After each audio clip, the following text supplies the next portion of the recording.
Hello everyone, welcome back to the channel. Hope you're doing well and fine. And in today's video, I'll be showing you how to order food from DoorDash. So without wasting any time, let's just jump right on the video and make sure to watch this video till the end and follow the steps as well. Now the first thing that you need to do is head over and open up your DoorDash app. And once you're inside here, what you need to do is select what you want to eat.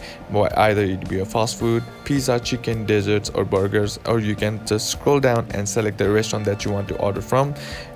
Now once you have selected it, what you need to do is select what you want to order.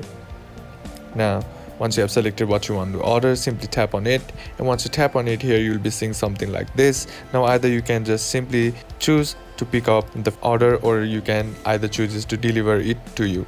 Once you select the option, simply select the option that says add items, and once you tap on add items, what you need to do is simply tap on this view cart option, and once you tap on that view cart option, you'll be sent to the summary page. Now all you got to do now here is add your location and then tap on continue. And once you do that here, what you need to do is just summarize and check all the details, and then once you have done with that, tap on this place order on the bottom of the screen. After some period of time, your order will be delivered to you, and that's basically how to do it. And that's it for today's video, guys. Hope this video was useful to you. Leave a like if it did, comment down below what the next video should be on, consider subbing to the channel. Thank you for watching. Bye bye.